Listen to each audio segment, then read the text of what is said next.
नमस्कार दोस्तों, B rankers coaching classes आपके लिए लेके आया है 10th क्लास का चैप्टर नंबर 1, जिसका वन शॉट वीडियो रहेगा। पूरे चैप्टर एक ही वीडियो में कंप्लीट हो जाएगा और आने वाले बोर्ड एग्जाम में इससे संबंधित कोई भी क्वेश्चन बाहर नहीं जाने वाला है। तो सबसे पहले हम लेके आए हैं इसके लिए ओवरव्यू, यानी इस चैप्टर में हम क्या क्या पढ़ने वाले हैं। इस प्रकार है इस चैप्टर का ओवरव्यू, जिसमें हम पढ़ेंगे भौतिक एवं रासायनिक परिवर्तन के बारे में, फिर पढ़ेंगे हम रासायनिक समीकरण के बारे में, फिर पढ़ेंगे हम रासायनिक अभिक्रिया और उसके प्रकार के बारे में, और उसके बाद चौथा टॉपिक है संसारण, और उसके बाद में हम पढ़ने वाले हैं विकृत गंधिका। तो हम ऐसे करके एक एक टॉपिक को सबसे पहले लेके आए हैं रासायनिक परिवर्तन एवं भौतिक परिवर्तन। तो रासायनिक परिवर्तन क्या होता है? जिसमें रासायनिक अभिक्रिया होती है तो वो रासायनिक परिवर्तन है, जिसमें रासायनिक अभिक्रिया नहीं होती है वो भौतिक परिवर्तन है। ठीक है, इसमें नए पदार्थों का निर्माण होता है और इसमें नहीं होता है। तीसरा पॉइंट है ये अनुत्क्रमणीय होता है, यानी ये एक ही दिशा में चलती है अभिक्रिया। आगे हम पढ़ने वाले हैं। ठीक है, जो एक ही दिशा में हो रही है, नई चीज बन रही है। नई चीज यानी कि जिससे अपन देख सकते हैं जैसे दूध और छाछ, है ना, इसको मिलाते तो दही बन रहा है ना। तो ये एक ही दिशा में, दही से हम वापस दूध नहीं बना सकते हैं, तो वो हो रही है वो रासायनिक परिवर्तन है। ठीक है, और इसी प्रकार भौतिक परिवर्तन जो होता है वो अनुत्क्रमणीय होता है, जैसे बर्फ का पिघलना, है ना। तो बर्फ है, तो बर्फ को अगर हम क्या करेंगे, बर्फ को पिघलाएंगे, है ना, तो बर्फ को पिघलाएंगे तो जल बन जाएगा, है ना, और जल से वापस क्या करेंगे, बर्फ बना सकते हैं जमा कर। तो ये जो हो रहा है इसे कहेंगे भौतिक परिवर्तन, और ये जो हो रहा है रासायनिक परिवर्तन। यानी रासायनिक गुण अगर नए चेंज हो रहे हैं, बदल रहे हैं, तो वो होगा हमारा रासायनिक परिवर्तन। इसके आगे हम पढ़ने वाले हैं, आपसे पहला टॉपिक है हमारा रासायनिक अभिक्रिया, जो कि इस चैप्टर का नाम भी है रासायनिक अभिक्रिया एवं समीकरण। तो हम सबसे पहले पढ़ेंगे रासायनिक अभिक्रिया किसे कहते हैं। तो इसकी परिभाषा होती है जब दो या दो से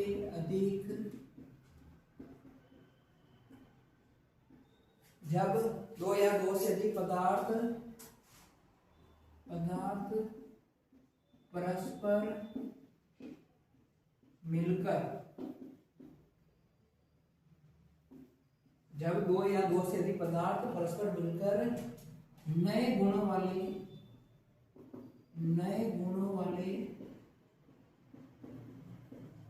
पदार्थ का निर्माण करते हैं,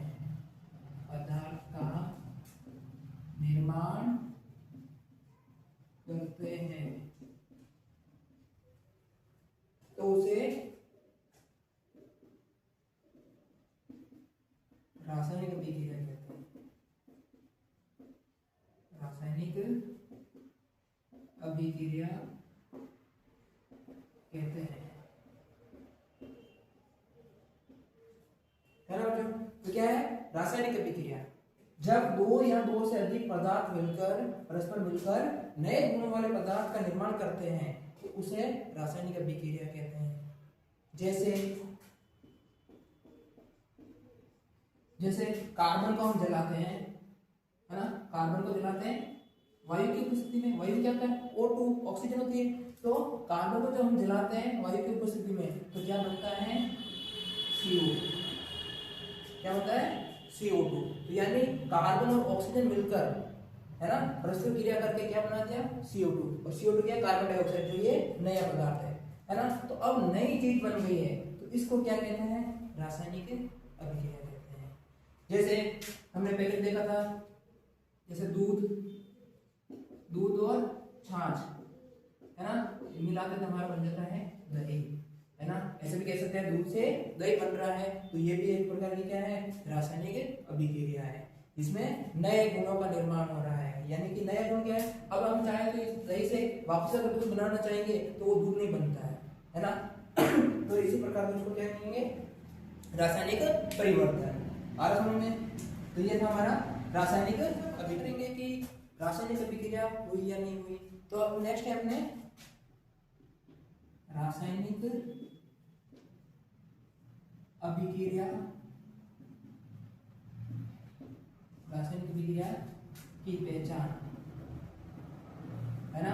किस प्रकार हम पहचान करेंगे कि रासायनिक अभिक्रिया हुई या नहीं हुई।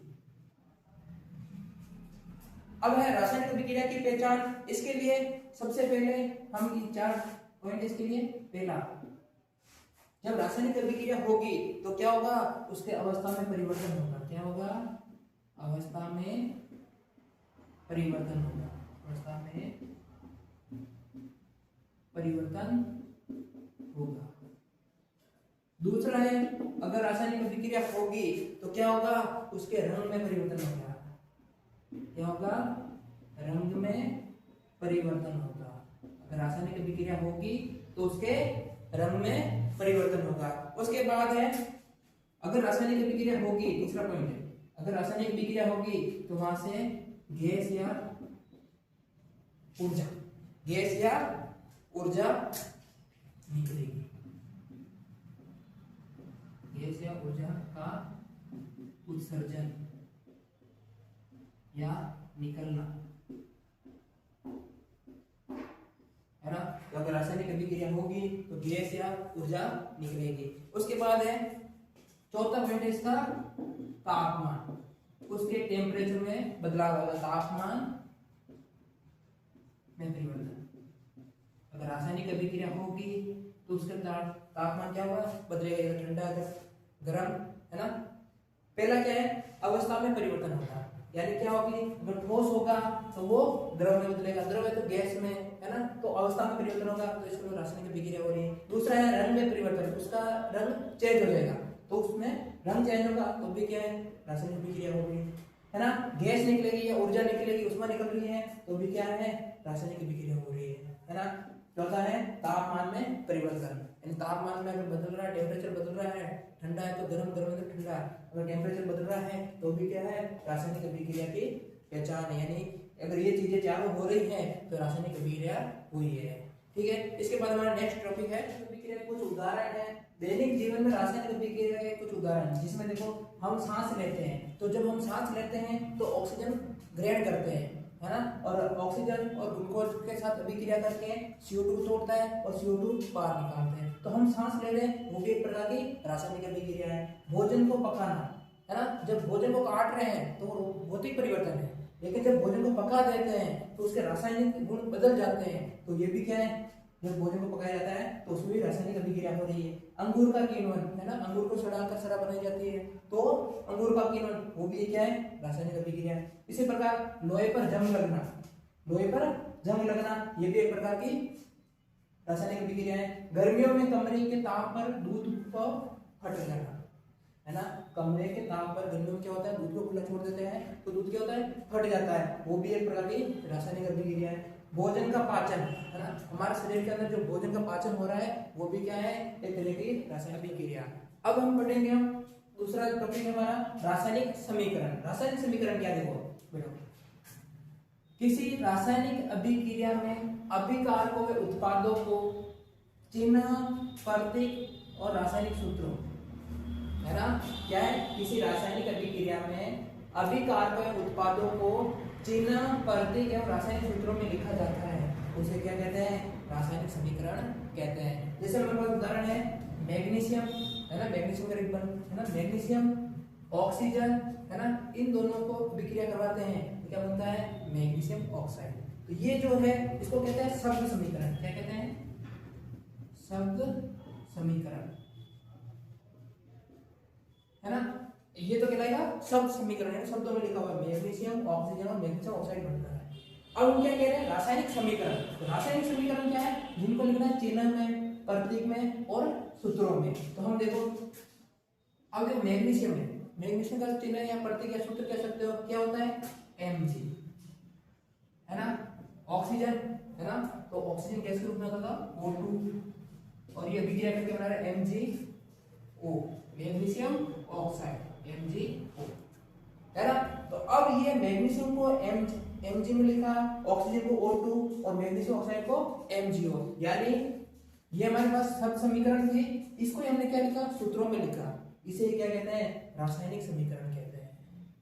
आज में क्या कहते हैं, रासायनिक समीकरण। अब देखो हम पढ़ेंगे इसके बारे में, जो देखो अभिक्रिया में जो भाग ले रहे हैं वो होते हैं अभिकारक, जैसे मैग्नीशियम है और ऑक्सीजन, ये दोनों अभिक्रिया में भाग ले रहे हैं तो इनको क्या कहेंगे, अभिकारक। और जो नई चीज बन रही है तो उसे बोलेंगे उत्पाद। जो मैग्नीशियम ऑक्साइड में बना है उसे क्या बोलेंगे? उत्पाद। तो यही लिखा है किसी रासायनिक अभिक्रिया में अभिकार, यानी जो ये अभिकारक है ना, इनको वह उत्पाद, जो हमें नए उत्पाद बनना है, इन सभी को किसमें लिखना है? चिन्ह, प्रतीक और रासायनिक सूत्रों में। अब हमारा अभिकारक है उत्पाद। ऐसे पदार्थ जो अभिक्रिया में भाग लेते हैं उन्हें क्या कहते हैं? अभिकारक। जैसे यहाँ देखो Mg और ऑक्सीजन, ये क्या है? अभिक्रिया में भाग ले रहे हैं, जिसको हम मिला रहे हैं, जैसे दूध और छाछ, तो वो अभिकारक है। उससे बन रहा है हमारा Mg, वो हो जाएगा हमारा उत्पाद। तो अभिकारक क्या है? ऐसे पदार्थ जो अभिक्रिया में भाग लेते हैं अभिकारक कहलाते हैं। जैसे Mg+O2 ये अभिकारक है। उत्पाद ऐसे पदार्थ जो अभिक्रिया पूर्ण होने पर प्राप्त होते हैं, जैसे अभिक्रिया पूरी होगी, संपूर्ण होगी है, उसके बाद में जो मिल रहे हैं उन्हें क्या कहेंगे? उत्पाद। जैसे Mg+O2, तो ये चीज मिली MgO, तो ये हमें क्या हो जाएगा? उत्पाद।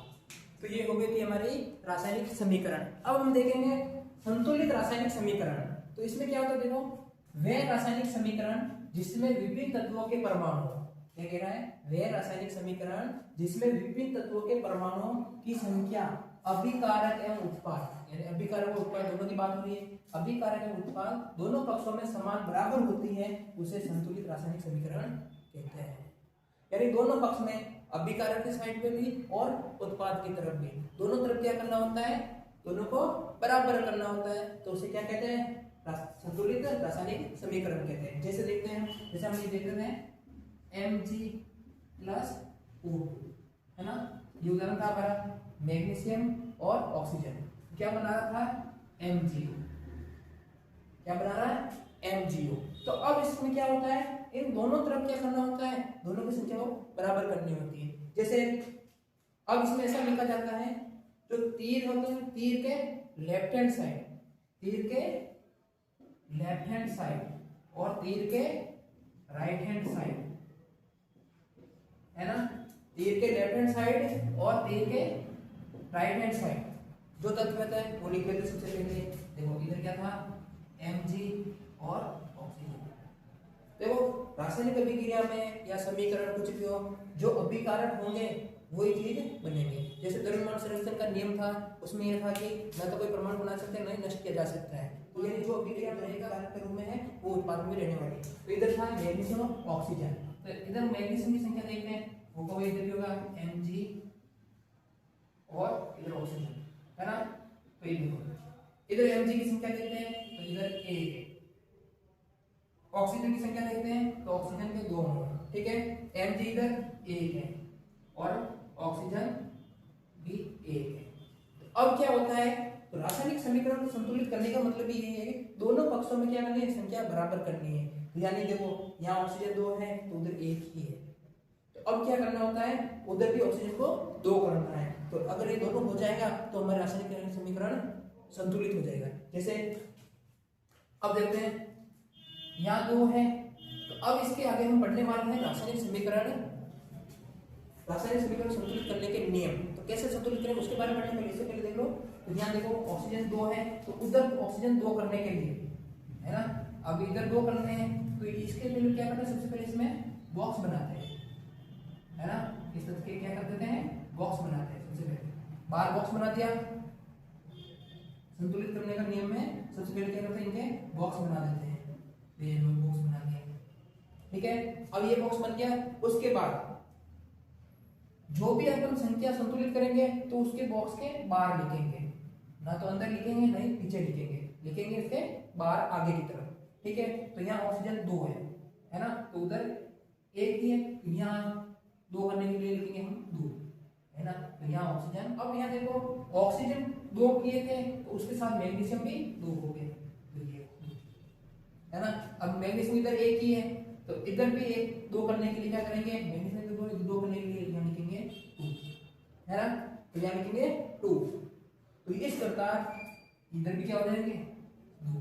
तो देखो सब में 2 हो गए, तो इस प्रकार ये हमारी रासायनिक अभिक्रिया क्या हो गई? संतुलित हो गई, है ना। तो इसके आगे हम पढ़ेंगे रासायनिक समीकरण को संतुलित करने के नियम और किस प्रकार हम संतुलित करेंगे, एक एक करके पढ़ेंगे।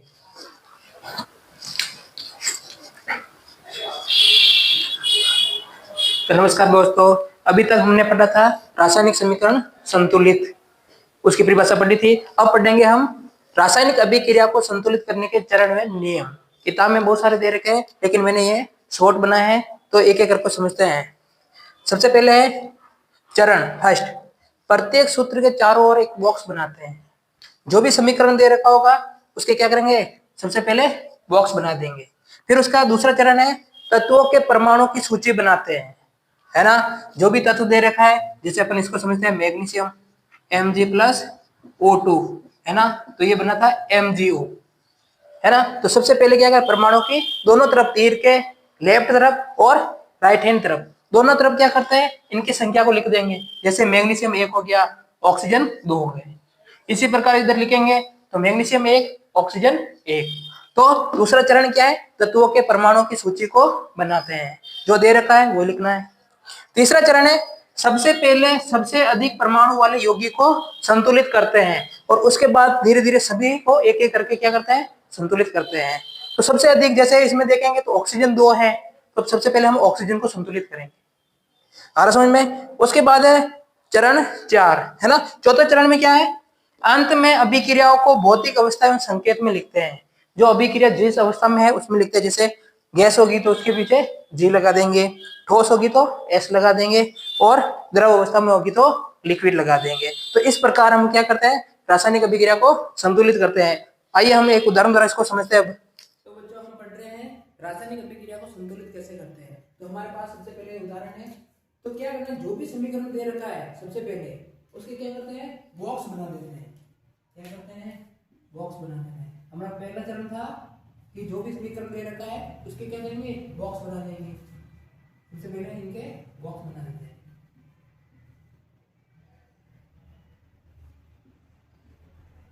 फिर हमारा दूसरा चरण था कि जो भी समीकरण दे रखा है उनके सूची बनाते हैं, परमाणु की लेफ्ट हैंड साइड और राइट हैंड साइड, है ना। अब जो भी परमाणु दे रखे हैं उनकी क्या करेंगे, संख्या लिख देंगे। जैसे इधर देखो दे रखा है फेरस, हाइड्रोजन और ऑक्सीजन, है ना। तो तीर के इस तरफ जो भी होगा वो भी तीर के उस तरफ जो भी होगा, दोनों को लिख देते हैं। अब इधर भी Fe, हाइड्रोजन और ऑक्सीजन। अब इनकी जो संख्या है वो देख लेते हैं। फेरस इधर कितना है, 1, तो हम यहाँ लिखेंगे 1। इधर देखो हाइड्रोजन कितने हैं, 2, तो हाइड्रोजन के लिए लिखेंगे 2। ऑक्सीजन 1, है ना, तो इधर वाले भी लिख लेंगे। फेरस इधर दे रखे हैं 3, हाइड्रोजन 2 और ऑक्सीजन हो जाएगा हमारा 4। तो सबसे पहले ये कर लेंगे। तीसरा नियम हमारा था, तीसरा चरण था कि जो भी ज्यादा परमाणु है सबसे पहले उसको संतुलित करेंगे। तो हम यहाँ देखते हैं तो सबसे ज्यादा हमारे क्या है, ऑक्सीजन 4।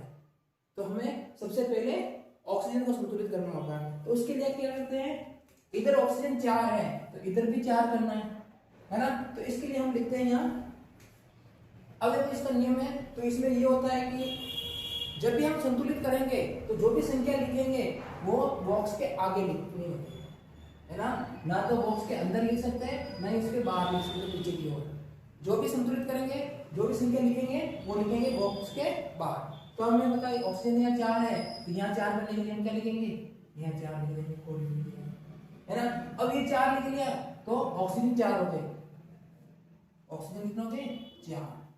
अब देखो यहाँ ऑक्सीजन जब 4 हुए तो साथ में हाइड्रोजन भी डबल हो गए, है ना। तो 4 दूनी 8, हाइड्रोजन यहाँ कितना लेंगे, 8। अब इधर वापस देखते हैं तो सबसे ज्यादा हाइड्रोजन है, तो अब हाइड्रोजन को संतुलित वापस करेंगे। तो उधर हाइड्रोजन कितने हैं, 2, तो हम यहाँ लिखेंगे 4, है ना। 4 दूनी 8, तो हाइड्रोजन इधर कितने हो जाएंगे, 8 हो जाएंगे। आ रहा समझ में, तो ये 8 हो गए। अब देखना है ferrous, oxygen 4, oxygen 4, hydrogen 8, hydrogen 8। अब देखते हैं फेरस यहाँ है कि इधर 3 है, इधर भी 3 करने हैं, तो इसके लिए हम यहाँ लिखेंगे 3, है ना। ये भी हो जाएगा 3। अब देखो इसमें सभी जगह ferrous 3, ferrous 3, hydrogen 8, hydrogen 8, oxygen 4, oxygen 4। तो इस प्रकार क्या हो गई, हमारी रासायनिक अभिक्रिया संतुलित हो गई। मतलब चरण हमारे एक भौतिक अवस्था में लिखना होता है। तो ये फेरस सॉलिड अवस्था में होता है S, ये जल लिक्विड अवस्था में होता है L, और फेरस ऑक्साइड, ये हो जाएगा गॉस सॉलिड, और ये हो जाएगी गैस। इस प्रकार क्या करते हैं, रासायनिक अभिक्रिया को संतुलित करते हैं। एक और उदाहरण देखेंगे। तो हमारे पहले चैप्टर का अगला टॉपिक है रासायनिक अभिक्रियाओं के प्रकार, है ना। तो हमने रासायनिक अभिक्रिया संतुलित कैसे करना है वो पढ़ लिया था। अब हम पढ़ने वाले हैं रासायनिक अभिक्रियाओं के प्रकार। तो इसमें टोटल 9 प्रकार की अभिक्रिया है जो एक एक करके पढ़ेंगे। देखो, पहली है संयोजन अभिक्रिया, इसी को क्या कहते हैं, संयुग्मन अभिक्रिया और योगात्मक अभिक्रिया कहते हैं। दूसरी है वियोजन अभिक्रिया और इसी को क्या कहते हैं, अपघटन अभिक्रिया। तीसरी है ऊष्माक्षेपीय अभिक्रिया। चौथी है ऊष्माशोषी अभिक्रिया। पांचवी है विस्थापन अभिक्रिया। छठी है द्विविस्थापन अभिक्रिया। सातवीं है उपचयन अभिक्रिया और आठवीं हमारी है अपचयन अभिक्रिया और लास्ट 9वीं है रेडॉक्स अभिक्रिया, है ना। तो ये सारी जितनी अभिक्रिया है ना, जैसे ये दोनों हम साथ साथ में पढ़ने वाले हैं, है ना, एक दूसरे के विपरीत होगी। ये दोनों भी साथ में पढ़ेंगे, एक दूसरे के विपरीत होगी। ये दोनों भी साथ में पढ़ने वाले, एक दूसरे के विपरीत होगी। ये दोनों भी साथ में पढ़ने वाले हैं और इन दोनों को मिलाकर जो बनेगी वो हमारी रेडॉक्स अभिक्रिया है ना। तो आते हैं हम एक एक समीकरण को। या हमारी सबसे पहले अभिक्रिया है संयोजन अभिक्रिया। तो इसको समझते देखो, वह रासायनिक अभिक्रिया जिसमें 2 या 2 से अधिक अभिकारक मिलकर एकल उत्पाद का निर्माण करते हैं उसे संयोजन अभिक्रिया कहते हैं। क्या कह रहे हैं, उदाहरण देखो, जैसे 2 या 2 से अधिक, जैसे हम यहाँ कह सकते हैं कार्बन प्लस ऑक्सीजन, है ना। यहाँ तो 2 होंगे या 2 से अधिक भी हो सकते हैं। 2 या 2 से अधिक एक अभिकारक मिलकर, है ना, अभिकारक मिलकर क्या करें, एकल उत्पाद जैसे CO2, है ना, एक ही उत्पाद बना रहे हैं तो उसे क्या कहेंगे, संयोजन अभिक्रिया। केवल पहचानने के लिए आपको ये देखना है, लास्ट में केवल एकल उत्पाद, यानी इसके बाद प्लस में कोई चीजें नहीं होगी तो वो हमारा क्या हो जाएगा, संयोजन अभिक्रिया हो जाएगी। और समझ में एक उदाहरण जैसे हमने मैग्नीशियम वाले में देखा था, Mg+O2 MgO, ये भी क्या है, संयोजन अभिक्रिया है। एक और देखते हैं, ये इंपॉर्टेंट है, एग्जाम में पूछा जाता है, बिना बुझा हुआ चूना, है ना, बिना बुझा हुआ चूना कैल्शियम ऑक्साइड, है ना, उसकी अभिक्रिया कराते हैं पानी जल से H2O, तो क्या बनता है, कैल्शियम हाइड्रोक्साइड, कैल्शियम हाइड्रोक्साइड बनता है ना, बुझा हुआ चूना। यह है बिना बुझा हुआ चूना और ये बुझा हुआ चूना। बिना बुझा हुआ चूना, बिना बुझा हुआ चूना, उसकी अभिक्रिया जल से करवाते हैं तो क्या होता है, बुझा हुआ चूना का निर्माण होता है। बुझा हुआ चूने का निर्माण होता है। आरस में ये इस प्रकार की जो अभिक्रिया होगी उसे क्या कहेंगे, संयोजन अभिक्रिया कहेंगे। अब वियोजन अभिक्रिया में जस्ट इसके उल्टा जैसे CO2 है, अब यहाँ अभिकारक में एकल उत्पाद बन रहा था, तो अब एकल उत्पाद क्या करेंगे, 2 या 2 से अधिक भागों में टूटेंगे। आइए हम देखते हैं इसको। तो हमारी दूसरी अभिक्रिया है वियोजन अभिक्रिया। इसमें क्या होगा, देखो, वे अभिक्रिया जिसमें एकल अभिकारक टूटकर 2 या 2 से अधिक उत्पाद बनाते हैं तो उसे क्या कहते हैं, वियोजन अभिक्रिया कहते हैं। जैसे हमने संयोजन अभिक्रिया देखी थी ना, उसका उल्टा कर दो। जैसे बुझा हुआ चूना तो हमने लिया था कैल्शियम हाइड्रोक्साइड, है ना। अब इसको तोड़ेंगे तो किसमें टूटेगा, एक तो टूटेगा हमारा कैल्शियम ऑक्साइड प्लस H2O। तो ये इस प्रकार की क्या हो गई, वियोजन अभिक्रिया।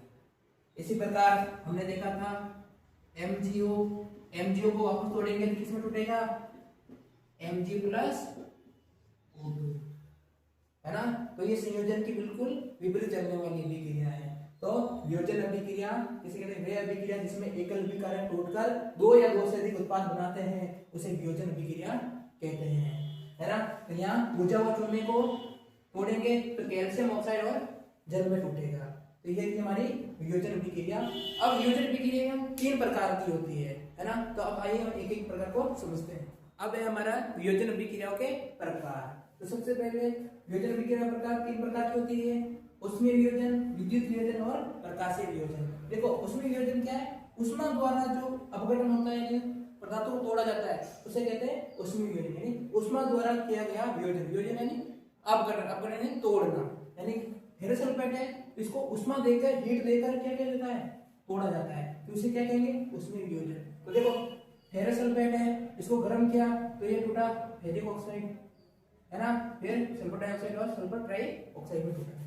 तो ये था ऊष्मा वियोजन, यानी ऊष्मा देके जब किसी अभिकारक को तोड़ रहे हैं तो वो कहलाएगा हमारा ऊष्मीय वियोजन। उसके बाद दूसरी विक्रिया है विद्युत वियोजन। विद्युत वियोजन यानी करंट द्वारा, विद्युत धारा प्रवाहित करके फिर क्या कहते हैं, पदार्थों को तोड़ा जाता है। जैसे विद्युत धारा प्रवाहित कर होने वाला वियोजन क्या कहलाता है, विद्युत वियोजन कहलाता है। तो इसमें क्या होता है, जैसे जल है, जल में क्या करते हैं, करंट प्रवाहित करके, विद्युत धारा प्रवाहित करके H2 हाइड्रोजन गैस और ऑक्सीजन गैस में तोड़ा जाता है, उसे क्या कहते हैं, विद्युत वियोजन कहते हैं।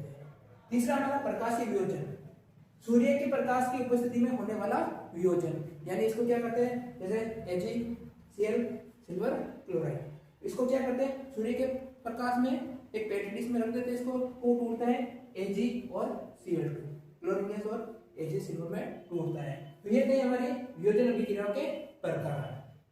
आज समझ में, तो अब हम आगे बढ़ेंगे, हमारी तीसरी अभिक्रिया जो है ऊष्माक्षेपी अभिक्रिया।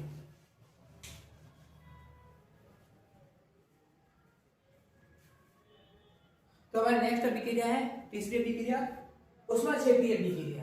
तो इसमें क्या होता है, देखो वह अभिक्रिया जिसमें ऊष्मा ऊर्जा के रूप में उत्सर्जित या निकलती है उसे ऊष्माक्षेपी अभिक्रिया कहते हैं। यानी ऊष्मा निकलेगी, अभिक्रिया होने के बाद ऊष्मा निकलती है तो उसे ऊष्माक्षेपी। और अगर किसी अभिक्रिया को पूर्ण करने में अगर ऊष्मा की जरूरत होती है तो वो ऊष्मा शोषी होती है, एक दूसरे के विपरीत चलती है ना, जहाँ वो ऊष्मा चाहिए तो वहां तो होगी ऊष्मा शोषी, और ऊष्मा निकल रही है तो वो होगी हमारी ऊष्माक्षेपी अभिक्रिया। जैसे इसको उदाहरण देखो, मीथेन गैस है ना, मीथेन या मीथेन कहते हैं इसको, मीथेन गैस ऑक्सीजन के कुछ जलाते हैं इसको, है ना, मीथेन में दहन करने पर ये टूटती है, CO2 जल और ऊर्जा निकलती है। तो ये हमारी कौन सी अभिक्रिया हो गई, ऊष्माक्षेपी अभिक्रिया। एक इंपॉर्टेंट क्वेश्चन है एग्जाम में जिसमें पूछा जाता है, श्वसन, श्वसन किस प्रकार की अभिक्रिया है, या फिर ऐसा क्वेश्चन बनता है श्वसन एक ऊष्माक्षेपी अभिक्रिया है क्यों, है ना।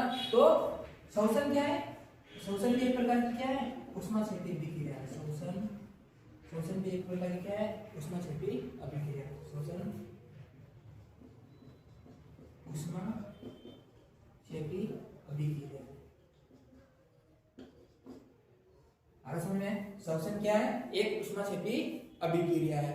क्यों, देखो श्वसन के दौरान जो ग्लूकोज होता है C6H12O6, है ना, ऑक्सीजन की उपस्थिति में ये टूटता है, CO2 जल और ऊर्जा या ऊष्मा कह सकते हो, है ना, ये ऊर्जा निकलती है।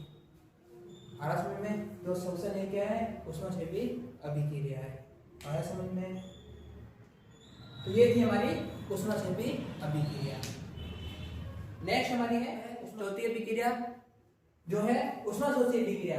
वे अभिक्रिया जिनमें ऊर्जा का अवशोषण होता है, अर्थात अभिक्रिया होने के लिए ऊर्जा की आवश्यकता होती है, उसे ऊष्मा शोषी अभिक्रिया कहलाती है, कहते हैं। जैसे H2 और I2। अब देखो ऊष्माक्षेपी में क्या हो रहा था, अभिक्रिया पूर्ण होने के बाद ऊर्जा बाहर निकल रही थी, अब यानी अभिक्रिया को पूर्ण होने के लिए ऊर्जा चाहिए, यानी अवशोषण, है ना। तो H2 प्लस I2 प्लस ऊर्जा, है ना, उससे बनेगा HI, है ना। इसी प्रकार NO2 फिर N2 प्लस O2 प्लस ऊर्जा, और ये मिला के क्या हो रहा है 2NO, यानी नाइट्रोजन मोनोऑक्साइड, है ना। ये जो अभिक्रिया होगी जहाँ अभिक्रिया पूरा होने के लिए ऊर्जा की आवश्यकता होती है, उसे क्या कहते हैं, ऊष्मा शोषी अभिक्रिया कहते हैं, है ना। ये ऊष्माक्षेपी के जस्ट विपरीत होती है, आए समझ में। तो ये थी हमारी ऊष्मा शोषी अभिक्रिया। अब हम बढ़ेंगे, पांचवी अभिक्रिया है हमारी विस्थापन अभिक्रिया।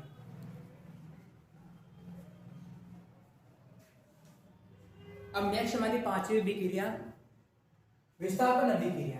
अब देखो इसमें क्या होता है, ऐसी रासायनिक अभिक्रिया जिसमें अधिक अभिक्रियाशील तत्व वह परमाणु समूह कम अभिक्रियाशील तत्व परमाणु को अपने स्थान से विस्थापित कर देता है यानी हटा देता है, उसे क्या कहते हैं, विस्थापन अभिक्रिया कहते हैं। कोई अधिक अभिक्रियाशील तत्व होगा वो क्या करेगा, कम अभिक्रियाशील तत्व को अपने स्थान से हटा देता है, इस अभिक्रिया को क्या कहते हैं, विस्थापन अभिक्रिया कहते हैं, है ना। ये सक्रियता श्रेणी के आधार पर यानी जो अधिक अभिक्रियाशील होता है वो नीचे वाले जो कम अभिक्रियाशील तत्व होते हैं उनको अपने स्थान से क्या करते हैं, हटा देते हैं। जैसे उदाहरण देखो, zinc plus copper sulphate CuSO, है ना।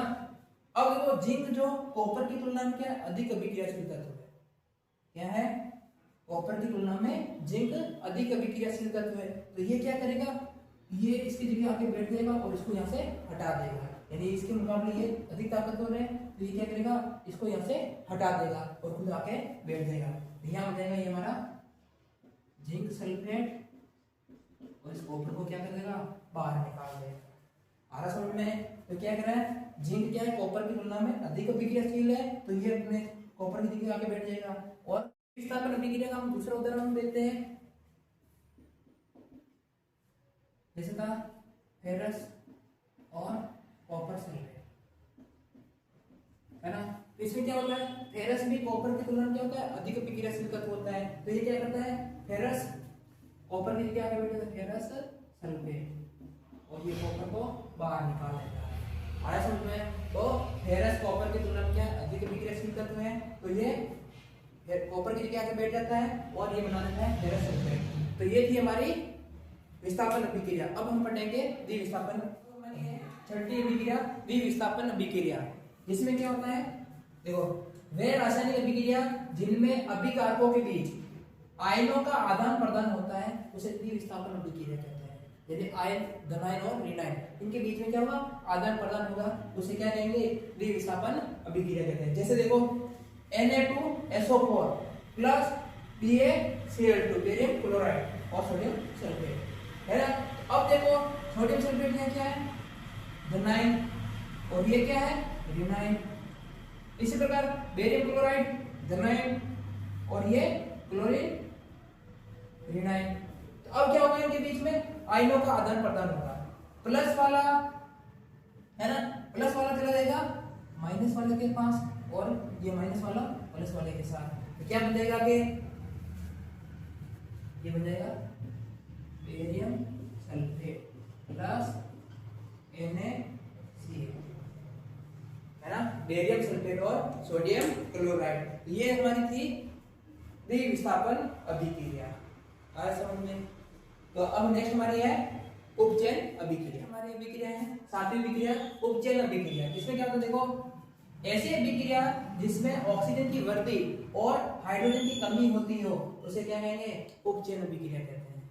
इसमें क्या होगा, ऑक्सीजन तो जुड़ेगा और हाइड्रोजन बाहर निकलेगा, उसे क्या कहेंगे, उपचयन अभिक्रिया।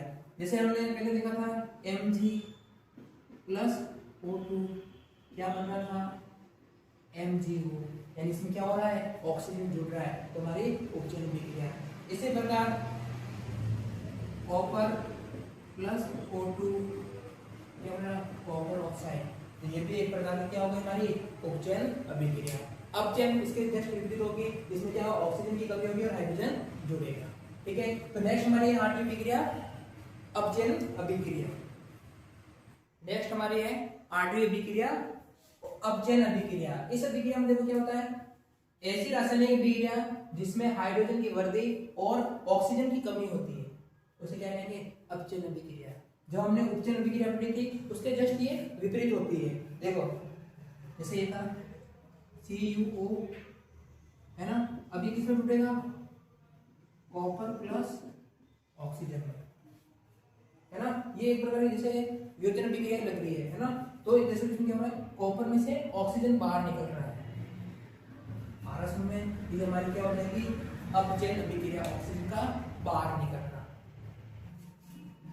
जैसे CuO प्लस H2 क्या है, CuO plus H2 copper plus H2। इसमें देखो, अब यहां देखो इसमें क्या हो रहा है, क्या है?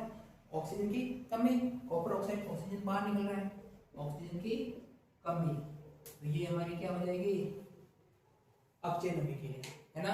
जहाँ ऑक्सीजन की कमी आ रही है वहाँ हो जाएगी अपचयन अभिक्रिया, और जहाँ ऑक्सीजन जुड़ेगा वहाँ हो जाएगी हमारा उपचयन। आगे समझ में? ये थी हमारी 8वीं अभिक्रिया। अब हमारी लास्ट रही है इस चैप्टर की अभिक्रिया, उसके बाद 2 टॉपिक हो रहेंगे, विकृत गंधिता और संसारण, ठीक है। तो लास्ट अभिक्रिया है 9वीं, रेडॉक्स अभिक्रिया। तो हमारी है इस चैप्टर की लास्ट अभिक्रिया जो 9th है, रेडॉक्स अभिक्रिया। अब इसमें क्या होता है देखो, वे रासायनिक अभिक्रिया जिनमें अब उपचयन व अपचयन दोनों अभिक्रिया साथ साथ होती है। क्या हो रहा है? उसमें उपचयन भी होगा और अपचयन भी होगी, दोनों अभिक्रिया साथ साथ होती है, उसे कहते हैं रेडॉक्स अभिक्रिया। जैसे देखते हैं CuO प्लस H2, क्या बनेगा यहाँ? Cu plus H2। आ रहा समझ में? इस अभिक्रिया में क्या हो रहा है? दोनों साथ साथ हो रहे हैं। तो देखो क्या हो रहा है, अब इसमें देखो यहाँ क्या हुआ, कॉपर ऑक्साइड में से ऑक्सीजन बाहर निकल गया, तो यहाँ क्या हुई? ऑक्सीजन की कमी। ये हमारी कौन सी अभिक्रिया हो जाएगी? ऑक्सीजन की कमी होती है तो वो अपचयन। आ रहा समझ में? कॉपर ऑक्साइड में से ऑक्सीजन बाहर निकल गया तो यानी ऑक्सीजन की कमी, तो वो हमारी हो जाएगी अपचयन, ठीक है। और यहाँ H2, इसमें क्या हुआ? ऑक्सीजन की वृद्धि, तो ऑक्सीजन की वृद्धि हो रही है तो वो हमारी हो जाएगी उपचयन, है ना। तो इस अभिक्रिया में क्या हो रहा है? उपचयन भी हो रहा है और अपचयन भी हो रहा है। तो वह अभिक्रिया जिनमें उपचयन और अपचयन दोनों अभिक्रिया साथ साथ होती है उसे कहते हैं रेडॉक्स अभिक्रिया। एग्जाम में बार बार पूछा गया है रेडॉक्स अभिक्रिया किसे कहते हैं, उदाहरण देना है, तो ये उदाहरण लिखना है आपको, जिसमें उपचयन भी हो रहा है, अपचयन भी हो रहा है, उपचयन भी हो रहा है और अपचयन भी हो रहा है। तो वे अभिक्रिया जिनमें उपचयन और अपचयन दोनों साथ साथ होते हैं उस अभिक्रिया को क्या कहते हैं? रेडॉक्स अभिक्रिया। चैप्टर का रहा है लास्ट टॉपिक, इसमें है दैनिक जीवन में उपचयन अभिक्रियाओं के प्रभाव, यानी उपचयन अभिक्रियाओं से क्या प्रभाव पड़ रहा है दैनिक जीवन में। तो सबसे पहला है संसारण। देखो क्या होता है संसारण? जब कोई धातु अपने आसपास अम्ल आर्द्रता के संपर्क में आती है तब ये संसारित हो जाती है, इस प्रक्रिया को क्या कहते हैं? संसारण कहते हैं। जैसे इसका उदाहरण देखो, चांदी के ऊपर काली परत जम जाना और लोहे पर जंग लगना, यानी क्या, अगर लोहे पानी के या अम्ल या आर्द्रता के संपर्क में आता है तो उस पर काट लग जाता है ना, उसी को क्या कहते हैं? जंग। तो वो जंग, जो जंग लग रही है, इसी को क्या कहते हैं? संसारण। तो वो ऑक्सीजन की उपस्थिति में हो रही है, तो ये हो जाएगी उपचयन अभिक्रियाओं के प्रभाव, जिसमें था हमारा संसारण, है ना। चांदी के ऊपर काली परत, ये भी किसके कारण हो रही है? संसारण के कारण हो रही है। और लोहे पर जंग लगना। दूसरा हमारा है विकृत गंधिता। अब हमारा रहा है इस चैप्टर का लास्ट टॉपिक विकृत गंधिता। इसमें देखो तेल व वसा के उपचयित हो जाने पर, जो भी तेल से बने या वसा से बने हुए जो भी प्रोडक्ट है उसमें क्या है? उपचयित हो जाने पर ये विकृत गंधी हो जाते हैं, यानी खराब हो जाते हैं, तथा इनकी गंध व स्वाद में परिवर्तन हो जाता है, उसे क्या कहते हैं? विकृत गंधिता कहते हैं। यानी जो भी भोजन खराब हो रहा है ऑक्सीजन की उपस्थिति में ना, उपचयित होकर भोजन क्या हो रहा है? खराब हो रहा है, गंध आ रही है, तो वो क्या है? विकृत गंधिता। उसके रोकने का उपाय देखो, प्रतिऑक्सीकारक का उपयोग करके या निर्वातित पात्रों में भरकर, जहाँ वायु नहीं है ना, निर्वातित पात्रों में भरकर या नाइट्रोजन गैस प्रवाहित करके। जैसे उदाहरण में देखो, आलू की चिप्स की थैलियों में नाइट्रोजन गैस भरी जाती है, जिससे वो लंबे समय तक क्या रहते हैं? सुरक्षित रहते हैं तथा वो खराब नहीं होते हैं, ठीक है।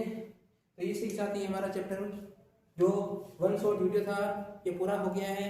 इस चैप्टर से संबंधित एग्जाम में जो भी क्वेश्चन आएंगे इससे रिलेटेड कोई बाहर नहीं जाने वाला है, तो आप इसको अच्छे से पढ़े, नोट्स खुद बना लें। धन्यवाद।